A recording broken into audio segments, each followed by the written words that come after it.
All right. Oh my God. What's up, everybody? Hi. How are you? Wonderful. Great. Good to be here. Good to be here. We are. This is episode 82 of Crossing the Streams. Can you believe it? 82 episodes. It's insane. I've been on like 5 of them. You've been. Well, you've halfway been on a lot. Yeah, I was gonna say you would have been on 20 if your technology worked. Yeah, five good ones. Oh man, so we're excited. This is fun. I'm just doing a little retweeting to get the show spread out. All right. All right, my friends, welcome. We have Casey, Ryan, Plott, usually in the audience with us. Casey. Oh yeah, it's usually in the audience doing the convincing or being convinced, but we got them here. We got a great show. We got Sal, Bob, Roz. We're all here for you. All right, so we're gonna kick off though, CRP, with the theme song. All right. Here's the story of some lonely fellows who spend way too much time watching the TV. All of them have jobs and friends. Well, not really. Just between you and me. Nice, Bob. They made a live show. I don't know why I have to read this. I wrote this thing. I forget the lyrics all the time. They made a live. By the way, Casey, thanks for staying in tune. They made a live show out of their hobby. Every TV watcher's TV watching dream. Jeff, Ron, Sal, and Bob, and there's Howard and Casey. They call it Crossing Streams. Roz. And then one day they went live on all the platforms. You could hear the people laugh and shout and scream. Still can't find another word that rhymes with platform. But man, we cross the streams. We cross the streams. We cross the streams.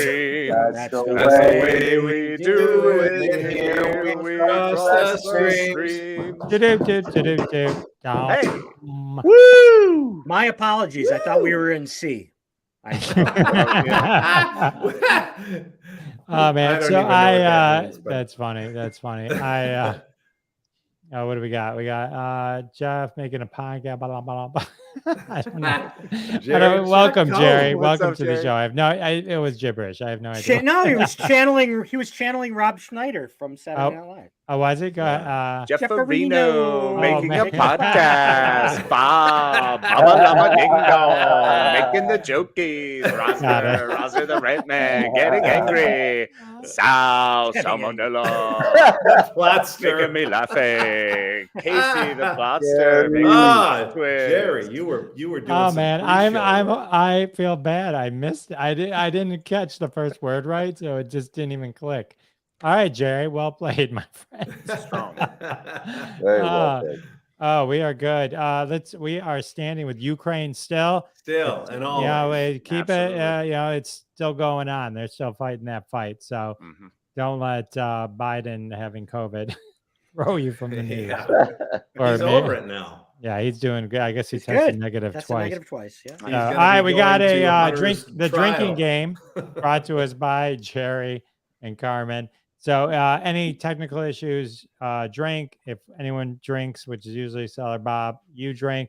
If somebody has to be asked what platform their show is on, drink. If we put your name on the screen, drink. If we forget someone's name, drink. If you're like 20 minutes in, drink. It doesn't matter. Oh, so it's been a big couple weeks. San Diego Comic-Con just happened, and they released a lot of trailers. So they released the new Black Panther trailer. Wow. So we don't have T'Challa anymore, but it looked pretty powerful. And they're introducing Namor. Yeah. Namor. And Ironheart. And Ironheart, which is very exciting. Yep. Which one's Ironheart? She's the young lady who basically gets a part and tech of Tony Stark and then builds her own suit. Isn't that its own show? Is that in? It is. Yep. It's going to be its own show, and she's actually going to be kind of introduced in Wakanda Forever.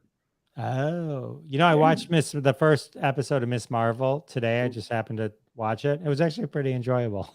It's fun for a PG show. It's pretty great. Yeah, it was pretty enjoyable. So what else we got? What else came out? There was they didn't release the Ant-Man one. They kept talking about it. And what else? Anything? They did release. There was one other big Black one. Adam wasn't Oh, Black they Black had Adam. Black Adam, Yeah. right. We were just talking about We were just that. talking about that. No, Yeah. the She-Hulk trailer. Oh, The that looks She-Hulk looks fun. great. It looks Yeah. good. I didn't looks realize really it was good. like going to be like a cartoon, and she looked good in the green. Some of the early ones, Yeah. it didn't look so good, but Right. And Daredevil's going to be in that, which is fun. And to Jerry's point, they released the names of the fourth and fifth. Well, technically, I guess fifth and sixth Avengers movies. but they could change those. I think they changed them. They've changed them in the past. Yeah.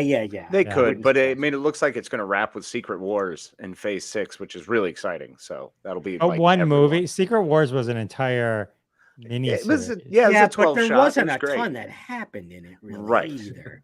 Well, Yeah. what happened to So- Sal? He's having a secret war of his own with his Sal is, Wi-Fi. well, Sal's playing Bob.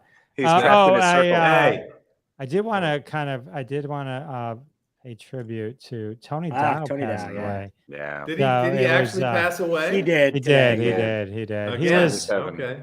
It was one of those cases where he's in hospice. It was like same thing happened with Tom Petty, where it just kind of he was gonna go. It was just a matter of time. It wasn't like there was any chance.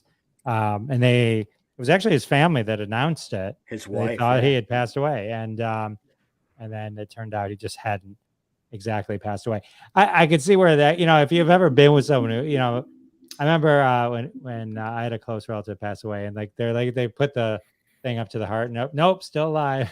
You know what I mean? Like, Been there a few times. Yeah. Yeah. So that can happen. Yeah. But if there is an upside, which I'm sure he wasn't aware of anything, but it'd be nice to if this happened to me, it'd be nice to see all the nice things on Twitter and trending. That's all I ask when I go, boys. You trend me on Twitter. Oh, absolutely, big time. That's all. Hashtag Dwoskin was a dick. Dwoskin had a podcast. Dwoskin had a podcast. Dwoskin had a podcast. I'd be remiss if along those same lines I didn't mention Paul Sorvino. Oh, I should have picked that up too. Yeah. I'm sorry, I didn't even. I forgot. Yes, I actually DM Mira, and because we follow each other on Twitter, she said nice. thank you. Oh, So, very nice. Well, very kind. It of was you. nice. It was nice that her Oscar speech. If you didn't see it, it went viral. Yeah. It went viral probably a while ago too, but it re-viraled. Her just paying tribute to her father. Such a classic. I remember seeing him at a Comic-Con once. And anyway. What was he doing at Comic-Con? Yeah, what was he like? Did you meet him at all, or just slicing garlic very thinly? I think he was above Comic-Con, and I know. I think so he knew he was that. just there. I think he knew that, and they put him in a really shit corner. Oh, and man. I think Paul he was. Sorvino. Yeah, it wasn't. It wasn't. That's a bummer. Yeah, it was a bummer. So Yeah. all right. So we do have a whole jam-packed show for Paulie talked to no one. the second you think of Goodfellas, I always think of slicing the garlic. Yeah. Yes. Michael Rappaport on his Instagram posted that clip today. Yeah. He said So everybody good. should So slice good. their garlic thin for Paul Sorvino. So last week we talked about The Girl in the Picture, which is a real messed up movie. But I mean, it's supposed to be good. But I mean, it's a messed up movie. But you should, if you want to check that out. But it's 90 minutes of where you just don't understand how the world works. And then Thor: Love and Thunder, The Bear, and Orville. The Orville. And just for the record. At midnight tonight, I dropped my second show of the week. It's with BJ. It's with BJ Tanner, who plays Marcus Finn on the Orville. So it's my second Orville podcast episode. Strong pull. That's awesome. Yeah, so that was fun. And then all right, so today we got a great show for you. Today we have Archie to Riverdale and back. That's right. I'm covering the '90s television made-for-TV classic Archie to Riverdale and back. Nope is being discussed. Lower Deck, maybe not dying laughing the way it's looking right now with Sal gone. So we'll catch that. And then he did die laughing. And then there's a few Nathan Fielder Fielder. shows Yeah, that we're going to I'm be gonna do talking the about, represented there smorgasbord. with Nathan for you, but there's more than one that we'll be covering. Gone too soon. Oh no! Oh no, they got him. Oh no! Oh, He's no. slicing garlic very thinly. No. There he is. He's back. It's a miracle. I don't know what so- happened, guys. My computer just. Sal talks to nobody. Yeah. You're All slicing right. your You had to coax. bring him he had to phone somebody with this podcast. All right, let's kick off with the first show. Let's go into Nope. Oh wow, we're going with that. Okay. Yeah. All right. So I saw this movie with Sal. We did a Sal and Bob Yeah, on this, and so Sal, you can chime in anytime. sure. I really wanted to like this movie because Jordan Peele, I mean, he makes good movies. It began with Get Out, a lot of social commentary, kind of a horror thing. And then Us, same thing. Although that one was a little bit harder to figure out and to, it was interesting, but it was a bit of a slog at times.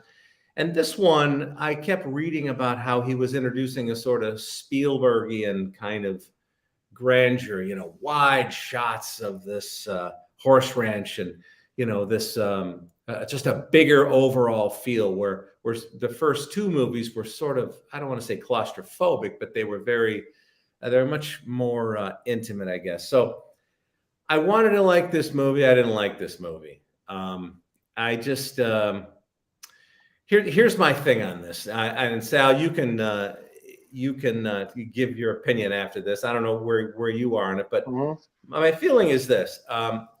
Peele to me is this week's M. Night Shyamalan. He came out, he didn't come out of nowhere. He was very, famous and successful comedic writer and actor, had a great show. So him as a director kind of took people by surprise, and he made these two really good films. And now everybody's thinking, okay, everything, it's got to be better than the next one. Well, I don't know. In my view, it really isn't. I don't know it's a very complicated set of, what's the word here? Symbols and things that are going on in this movie. And maybe I'm just thick, but when I go see a movie, I don't want to have to consult the internet to know what the hell I'm watching. I just want to watch it. I want enough of it explained to me so I can enjoy it. There was so much going on in this movie that, like the very beginning of it, the prologue is a sort. I don't want to see not a reenactment, but it's a 90s sitcom where this chimpanzee goes absolutely apeshit, for lack of a better phrase, and kills people, kills actors on the set, while this young boy, who's one of the stars of this show, cowers under a table. And I'm thinking, okay, where is this going to go? Well, I don't want to give too much away. There's enough in this movie where I thought it was interesting, but it surfaces obviously in a very significant way later on, but it just doesn't connect for me. There's so many things that, so many threads that don't get resolved in my head. There's, and the reason I'm comparing him to Shyamalan is this. And now you remember Shyamalan, he comes out with The Sixth Sense, and it's everybody's favorite movie. Oh my God, what a shock, right? And then he follows that up with Unbreakable, that's a top 5 movie of mine. I love that movie. I watch it a couple times a year. So good, so different from anything I'd ever seen up to that point. And then everybody's crazy about Shyamalan. He's the guy. He's the new Hitchcock. He's this. He's that. And then he comes out with Signs, which was fine, but it's made this trajectory. It was the third point in this trajectory that I think Nope follows as well. It's not as good. Nope is not as good as the first two. Neither was Signs as good as Shyamalan's first two. And if you remember Shyamalan's trajectory, what followed was The Village, a complete piece of shit that took everybody, just ruined Europe. You're like, what the fuck is this? Why am I watching? Why did I commit 2 hours to this? I'm so pissed off. I don't understand why anybody would commit this to film. And it's not so much that it was such a horror. It was a bad movie. But had that movie been the first one he made, people have said, "Oh, how novel, how great! It's a nice new filmmaker." But it was the fourth after three really notable ones. And I have the same feeling that Peele is going to follow that trajectory, where he's going to come out with a fourth film, and this sort of model that he's been following is going to be self-parody. Because when you watch this, you see so many elements of his first two movies. You're like, okay, here we go. So I want to recommend it. There's a lot of cool things to see in it, but meh. Yeah. Well, I liked it a little better than Bob there, and the reason I did, I agree with almost everything you said, Bob. It just didn't flow right. I don't know his other movies, so I can't speak to it like you just did. But this particular movie, I thought had some really good. I thought it had some really good acting in it. I love the actors in it. There were some really good scenes in there throughout the movie that I liked. It didn't scare me. I mean, it didn't suspense me. It didn't have any of that in there. A guy I saw comment on in Facebook, Cal Verducci, he's been on the show before. He said something interesting in his assessment of it, where he said that there was a potential of another movie inside of this movie, like another premise. I'd like to ask him what that was, what his thoughts were on that other premise. But it was okay. I wouldn't say like don't go see it. I really wouldn't. I would say, if there's nothing else at the movie theater showing and you've seen everything, and not exactly a ringing endorsement, right? There's low expectations. If there's nothing else, go see it. Well, let me ask you a question. If you went in and didn't know it was a Jordan Peele movie, what would your thoughts have been? It seems that you color sometimes your feelings based on the other movies. So if you could remove yourself from that for a second and you just saw this movie, what would you have thought? Jeff, that's probably why I liked it a little better than Bob. I've never seen the other Jordan Peele movie. So like I said, I don't think it was that bad. It just didn't flow right. I know it sounds stupid, but and then I don't want to give too much away either, but there was a good history lesson about the I didn't know the people that put horses in movies back in the day were African American horses. Yeah, that was pretty cool. That was kind of cool to learn about that. And so it's great horse scenes in the movie. If you like horses and stuff, there's a lot of great horse scenes.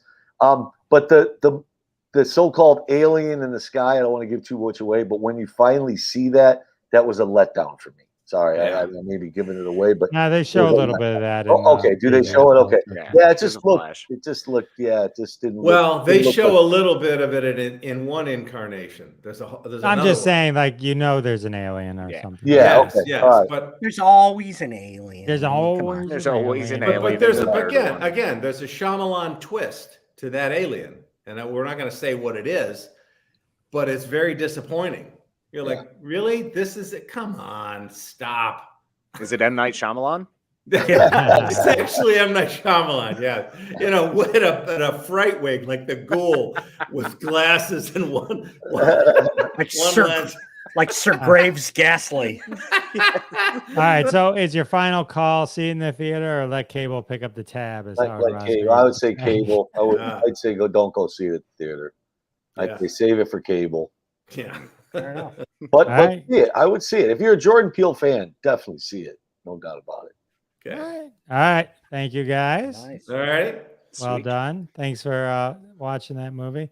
for us. All right, we got Casey Ryan Plott's going to take us through Star Trek Lower Decks. This is something I've always been interested in. Me too. So, howdy, y'all. So, Star Trek Lower Decks can be found on Paramount Plus. That's where it's currently streaming. It is about to start its third season on August 25th. So, really love this show. If you're a fan of Star Trek, you're going to love this show. This show fits right in. The animation's hilarious. And they do callbacks to things that, like, they have Will Riker's on it. So characters from previous seasons and series are all actually on this show.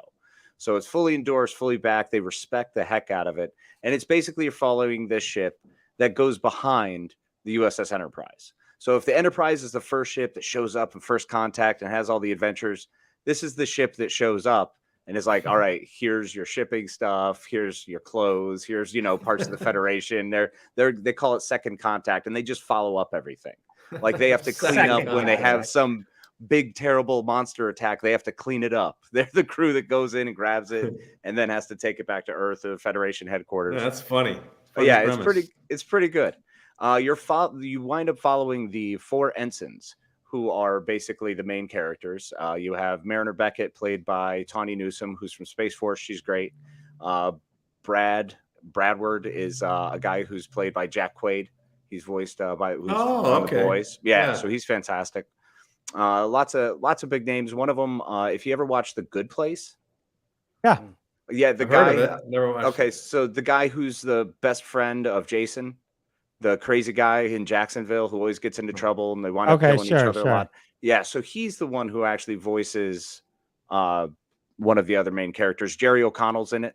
He plays he's hilarious. So so basically you follow this crew around and they get into wacky hijinks, and it's tons of ridiculous callbacks to Star Trek.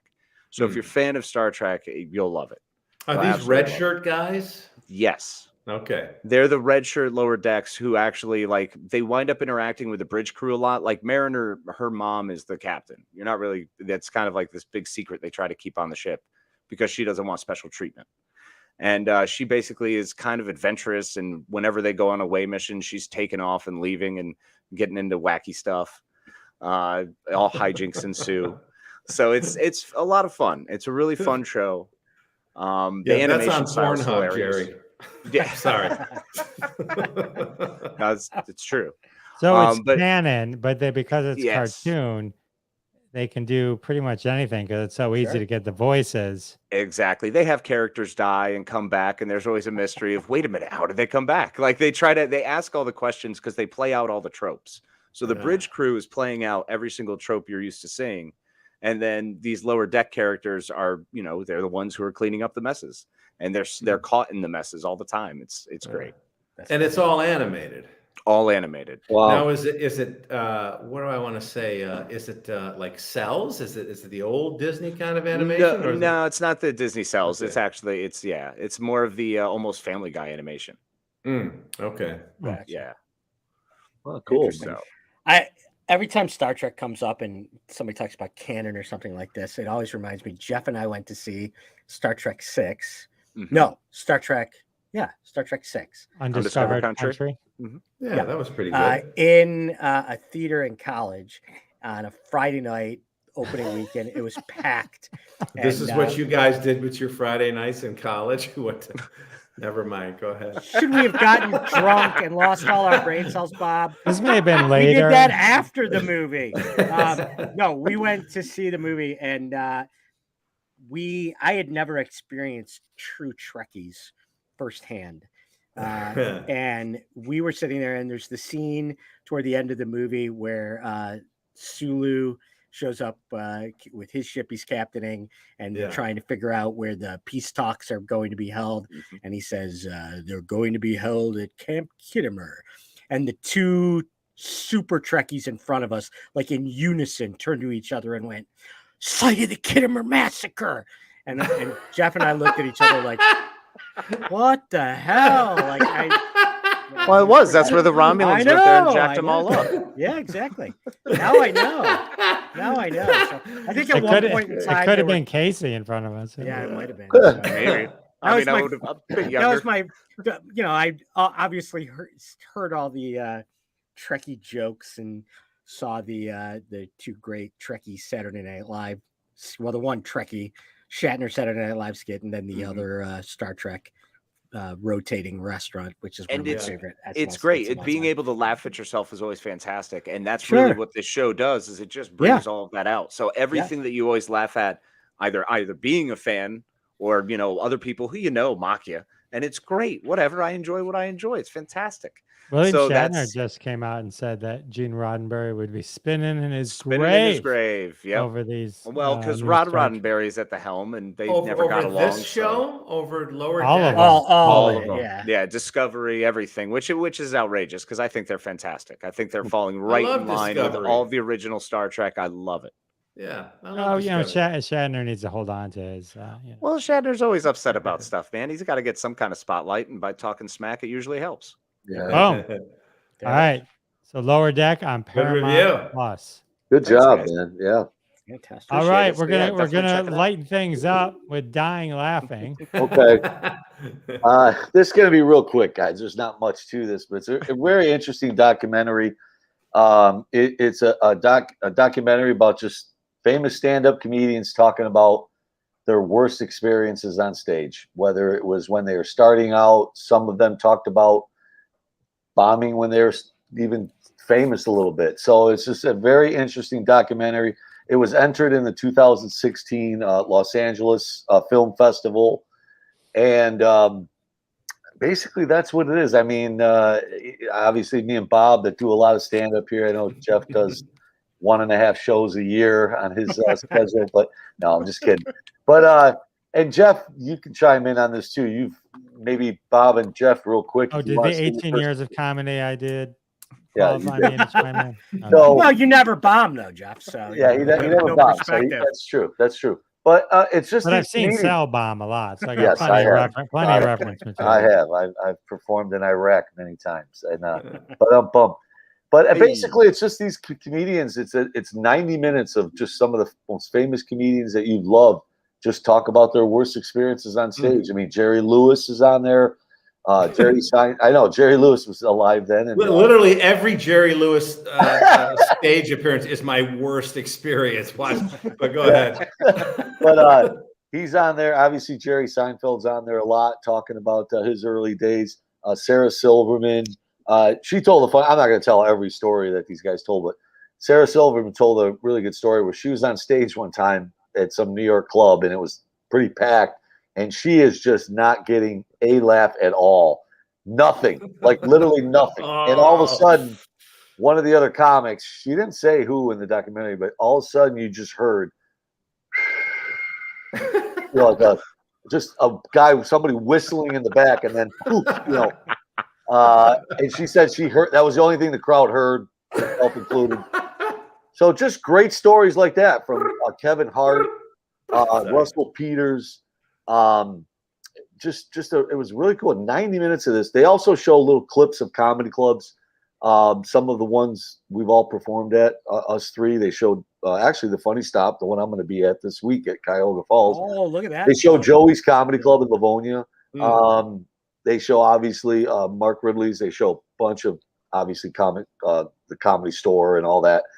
With crowd shots, bartender shots, talking about some things, and just a really cool documentary. If you're into stand-up comedy and you kind of want to see the other side of it, instead of comics talking about how great they are, these comics talk about how they bombed. And it just, as a comedian myself, and it just makes you kind of feel good hearing these basically multi-millionaire comedians talk about how their experiences on stage didn't always go well. So it's a great documentary. I highly recommend it if you like stand-up. I don't know how I missed it, Sal. I'm gonna great. Watch it. Yeah. And you can get it right on YouTube. Nice. So you don't have to stream it on a paying service. You can just watch it on YouTube, and it's great. I highly recommend it. It went by quick. It's great. All right. I mean, just for everyone listening too, it's one of those things where it's more interesting to hear comics talk about bombing and the bad things that happen than the good things. It's like life. All the train wreck stories are always better than the good ones. Yeah, Way more people stop to Yes. watch a train wreck than they do to cheer someone on. To Very finish Well, true. strong. yeah, That's true. Nobody wants to hear anybody talk about how they won big at the poker table. They want to hear about their Yeah. horrible beat at the poker table. Yeah, Yeah. that's exactly Yeah. right. Nice. Man. We're check that sick. 666. All Speaking right. of Chris Rock, he just came out this weekend for the first time, publicly talked about the Oscars slap. Did he? I didn't With hear Dave anything Chappelle. about that. Yeah. Yeah, with Chappelle. Yeah. What did he say? He just said, "Look, I'm not a victim. Stop." He's like, "I could take a punch." And just talked around it a little bit, joked about it. So yeah, it's pretty Wow. interesting. You got to look up the comments online, but I will. yeah, he did talk about it. Oh, that's cool. Well, yeah, he's allowed. He's allowed. Yeah, no, Yeah, should. he's earned Absolutely. it. Yeah, he's right. Anything he wants to do. It's good to have some Mhm. perspective of time. Yeah. Not Agreed. not reacting just to the incident. He's had time to actually ruminate on it and provide some good perspective. Yeah. Very cool. All right. Well, thank you for that. And that's just a 90-minute documentary, right? Correct. 89 minutes exactly. 89 minutes. All right. 90. If you don't like Right. 90, it's just under 90. All right, Sweet. perfect. Save that minute. Oh my Archie, God. wow, look at this. Speaking of short and sweet, we're going to talk about Archie to Riverdale and back again. What is Alright. this? Ladies and gentlemen, in 1990, TV was graced with one of the best backdoor pilots ever to grace the screen, Archie to Riverdale and back again. A backdoor pilot is what many TV movies potentially were, at least back then, where they run it and they're like, oh, well, if this does good, this is really the first episode of a new series, but we're not going to tell anyone that. But if it does great, it'll just seem like a reactionary thing. But that's the plan. So this was meant to be sort of a 30-something Archie ongoing television show. So it takes place, they're not in high school. For those watch Riverdale, that's the show that's on these days. This was the first live action Archie. Nothing before this brought them to life. So I rewatched it recently because the current guest on my show, Gary Kroger, was Reggie in Archie to Riverdale and back. He played Isn't that on your Reggie podcast? Man. What? Yeah, Is it's that on your on my podcast. Yeah. You Look have at a the plug. podcast. Look at the Okay. shameless My plug. podcast, Classic Conversations. Gary Kroger's on. So we talk a lot about it. It's a fun conversation because he's like, really? I mean, no one ever asked me about that. I'm like, oh, I'm asking. Because this was like the movie where I remember this was 1990 where I fell in love with Lauren Holly. She was Betty and Karen Copin was Veronica.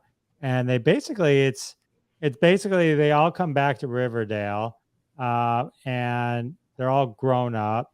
Archie's married I think he's married. One of them might have been divorced, so it's like, they're later. And, it was never resolved between Betty and Veronica and Archie. So there's kind of that going on and they seduce him. There's a lot of seduction going on because Betty and Veronica, they want Archie because Archie's having problems with his marriage. What is this rated? This is now just let me put stuff in perspective because I don't think it's fair. So this is 1990. So it was 41 years ago, 42 years ago. So if you go to Rotten Tomatoes, there's actually it was not 41 years ago. I'm sorry, 31 years. 31 years ago. So thank you. Math on the fly is not my strong suit. But the audience score for this on Rotten Tomatoes is 44%. Now there isn't even a critic review, but there is one critic review which says an oddly interesting misfire of the Archie universe that purposely misunderstands the comics as a means appealing to 80s audiences. Now, this was written in 2017, which, if I do the math correctly, is 27 years after it was done. So in hindsight, sure, in hindsight, you can have opinions, but you have to. I experienced it when it was actually on TV. And there is a link to it in the notes if you see the notes that go with the stream because it's on YouTube. Somebody was kind enough to film it on their VHS. It's a VHS film thing. Really? All it's Oh, for, wow. yeah. goodness. Okay. It may have actually even been filmed on the camera pointed at a TV. You can imagine the size of the camera at the time. So this was directed by Dick Lowry, who did Smokey and the Bandit 3.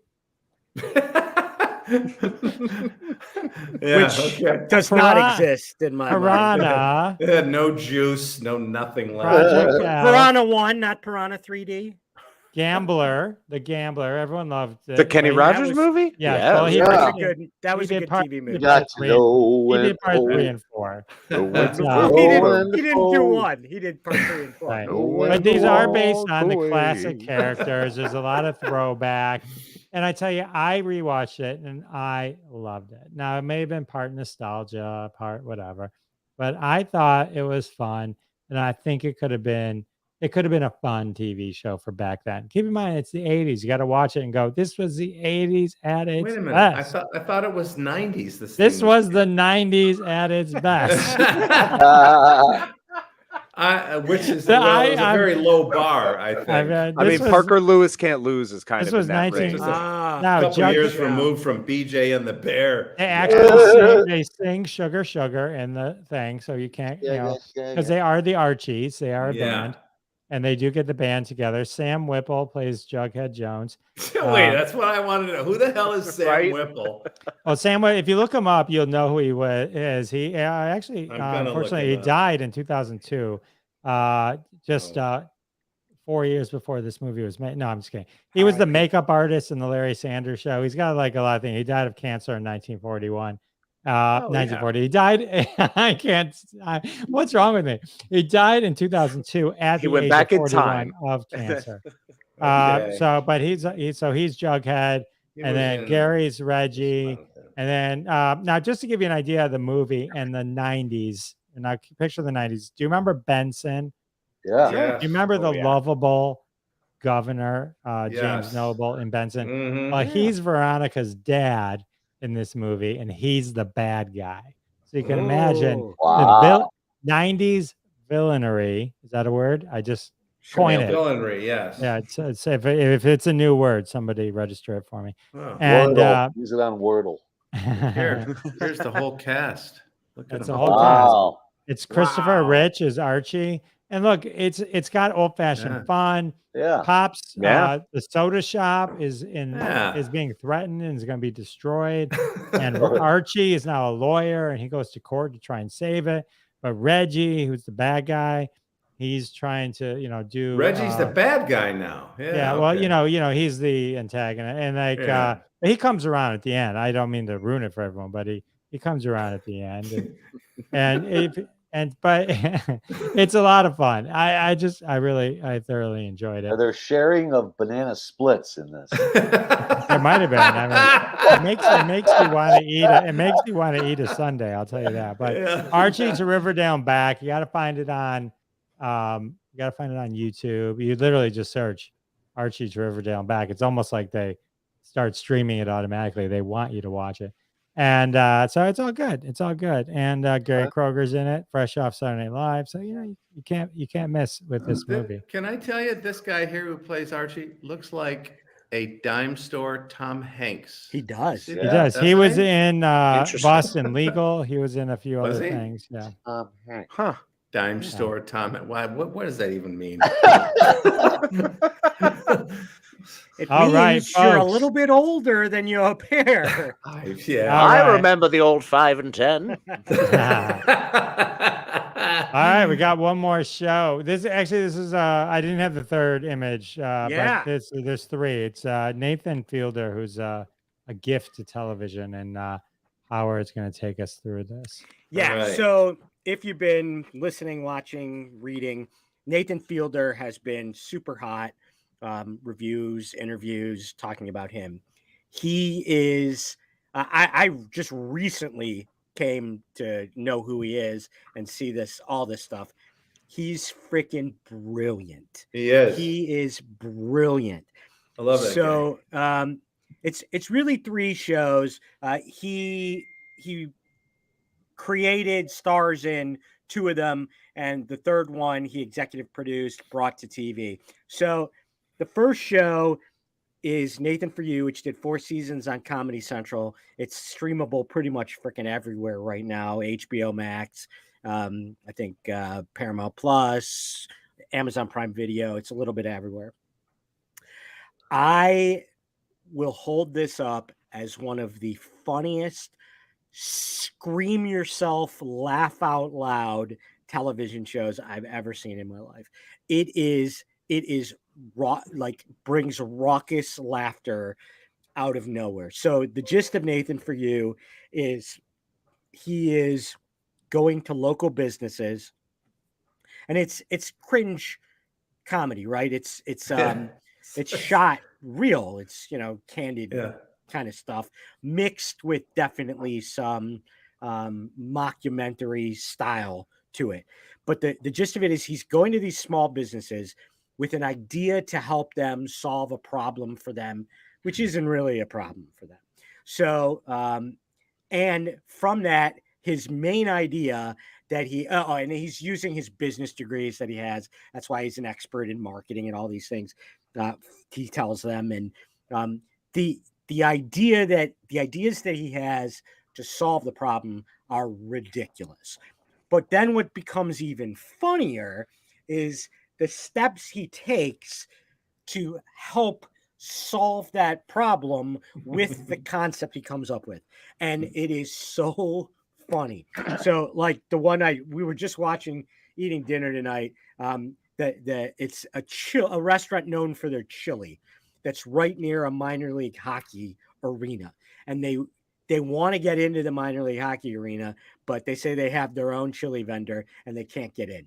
So he does some research and finds out, well, it doesn't say you can't bring in so he convinces the guy that runs the chili restaurant to let him help him build a chili suit that is a fully insulated chili suit at which he will be able to wear as like a fat suit under your clothes and dispense chili from the suit and sell it in the arena. So that's the main gist. But then problems come up out of that. Well, of course. Okay, well, there is metal on the suit, on the chest part. So I'm going to have to go through a metal detector to get into the arena.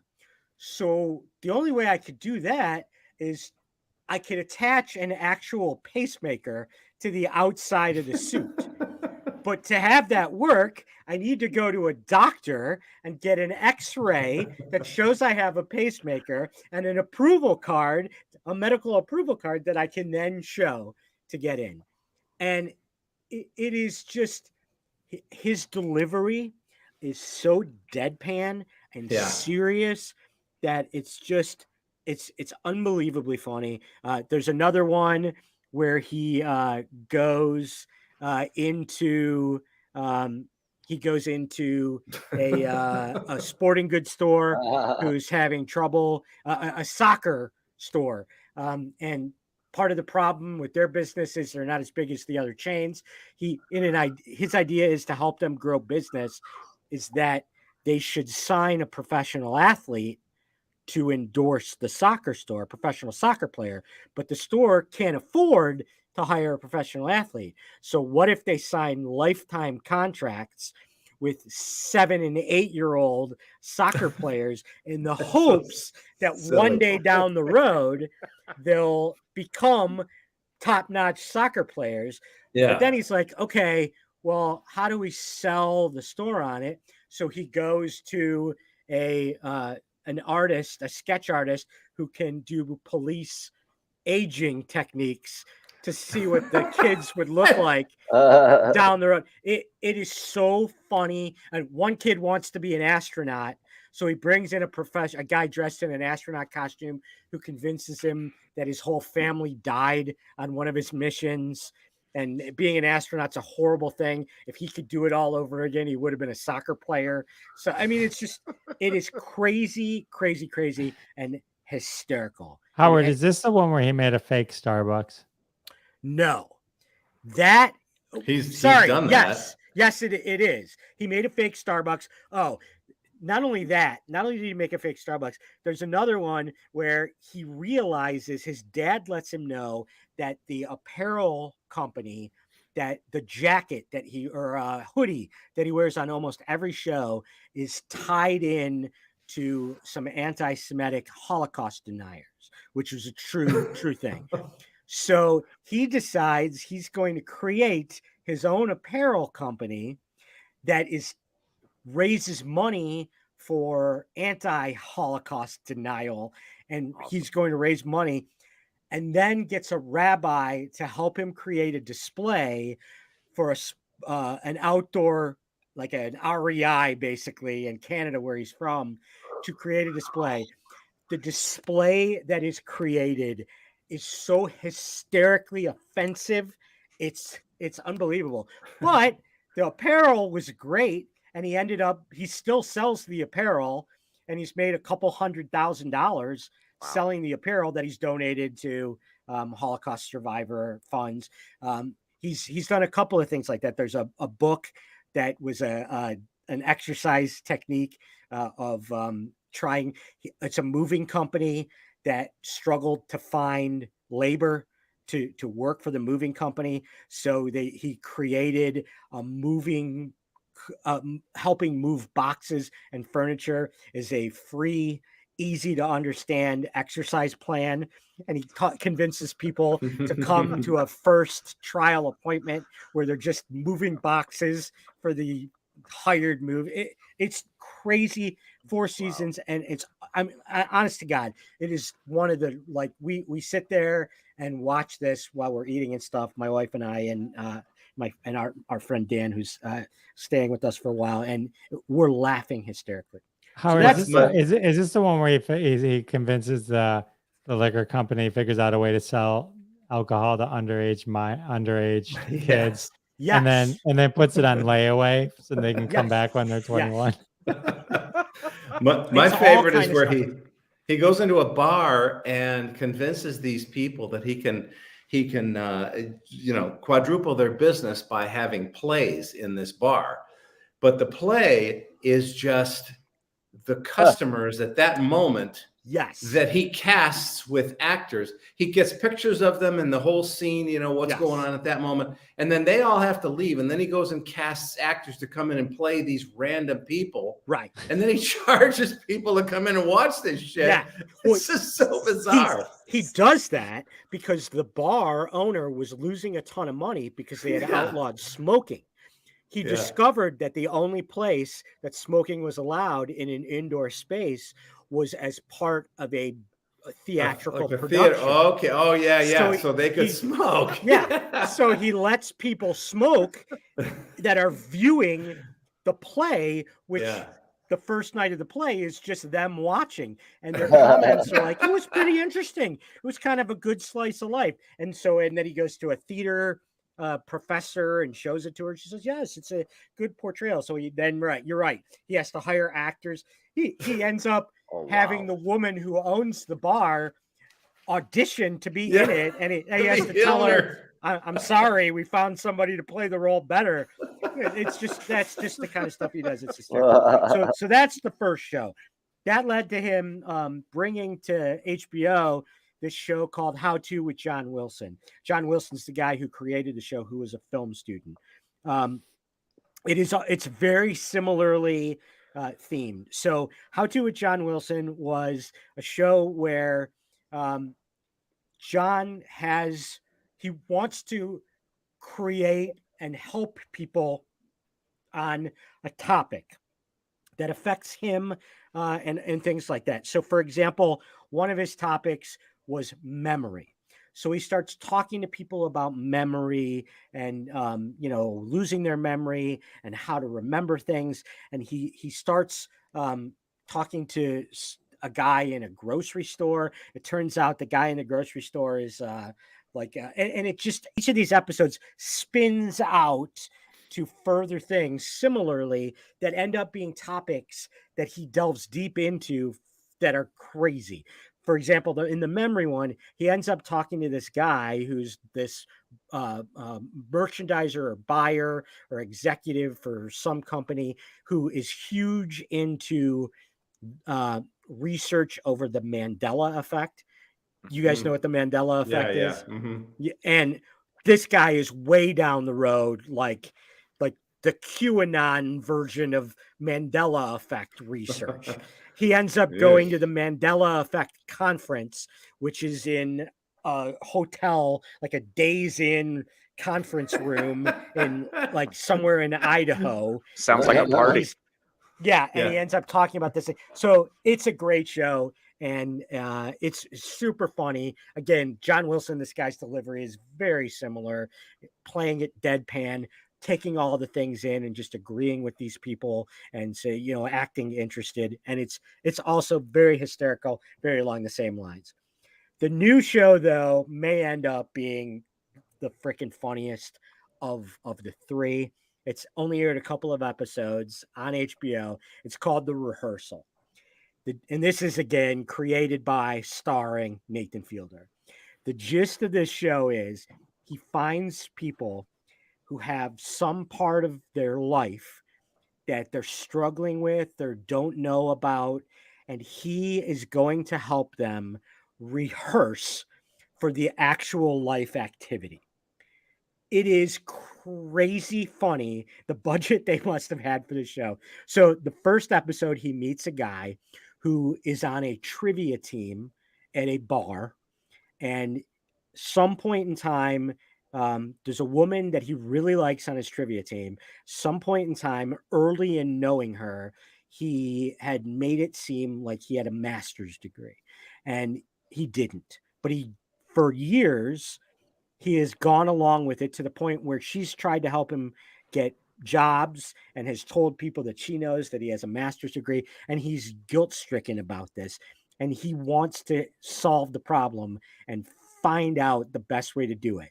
So Nathan is going to help him rehearse telling her that he doesn't have a master's degree in all the possible aspects of it. He built in a warehouse an exact replica, every freaking detail of the bar, the signs in the bar, the tables in the same space, and goes through with him. They have statisticians tracking every possible scenario. It's so crazy. Absurd the lengths they go to. It is crazy what he's done to get this guy to do it. They project every possible outcome. They get to the actual deal and they're like, oh no, we have to do something. This table he was sitting at, which he thought was clearly his best option table to sit at, is being occupied. Like it's unbelievable. The whole premise is insane. The second episode, which is apparently a two-parter, the second episode is this woman who wants to have a baby, but doesn't know whether she could deal with raising a child in the infant stage, in the toddler stage, as a younger child, as a teen, as a grown child. So his plan is to, over like a couple week period or a week period of time, have her go through the process of raising a child that is not hers, obviously, and switch it out and grow it every couple days so that she experiences every aspect of raising a child. Then, so they have to interview. They're like, okay, well, we have to have multiple children because you can only have, by labor laws, you can only have a child under the age of 18 working so many hours. So they show them, like, she has the kid. They put the kid in the bed. One of the people on the crew has to crawl in the window and swap it out for another kid. They have a robot kid for the hours in the middle of the night that cries automatically, that they control from a control room. Then he's like, would you do you think you'd like to raise this with somebody? So they basically do a Tinder date. She finds somebody, they have him, he comes over, like, do you want to move in and try this out as her partner?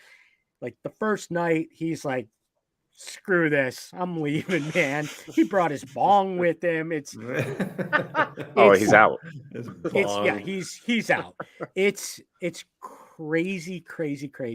And again, it is those two shows. I mean, How to with John Wilson is a very funny show, but Nathan For You and The Rehearsal are laugh out loud, pee yourself laughing, hysterical. They are that funny. Yeah. And I can't wait to watch that.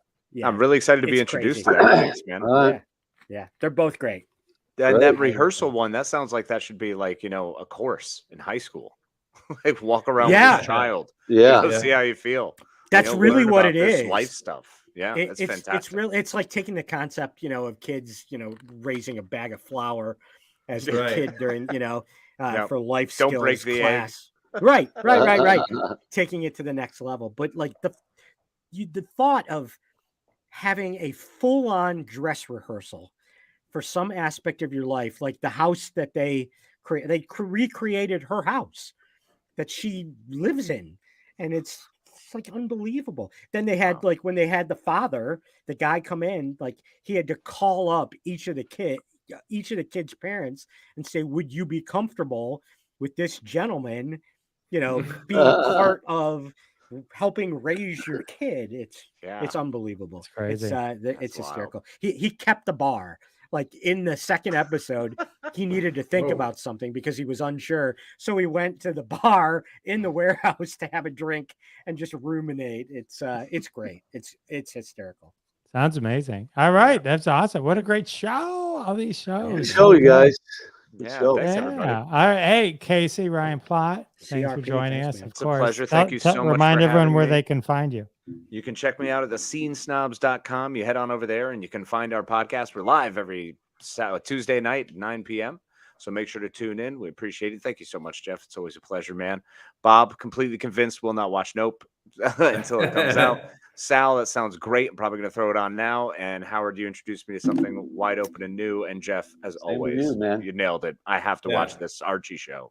I have to watch it. Thanks, Howard Rosner, say goodnight. Good night, all. Bob, say goodnight. It's August 6th. Come out to the old Detroit in Lake Orion. You can see me out there and down in Sarasota, Florida, August 16th through the 20th, I think, at McCurdy's Comedy Club. And what do they call it? Comedy Emporium. I forget, something like that. It's fancy. Yeah. Sal, say goodnight. A chuckle. SalDemilio.com, Sal and Bob podcast. Good night, everybody. All right. And I am Jeff Dewaskin. What's up? Classic Conversations and the Sal and Bob Show. Check them both out on the podcast things. All right. And we'll see you next time, everyone. Thank you very much. Good night. And that has been another episode of Crossing the Streams. Join us every Wednesday at 9:30 p.m. Eastern Time, live on Facebook and YouTube. Follow the Jeff Dewaskin Show on YouTube to be alerted every time we go live with your hosts, Jeff Dewaskin, Ron Lippett, Howard Rosner, Bob Phillips, Sal D'Amelio. We're all in the socials. Follow us, listen to our podcasts, Classic Conversations, and the Sal and Bob Show. Check them all out, and we'll see you next week and every week when we cross more streams right here. See you then.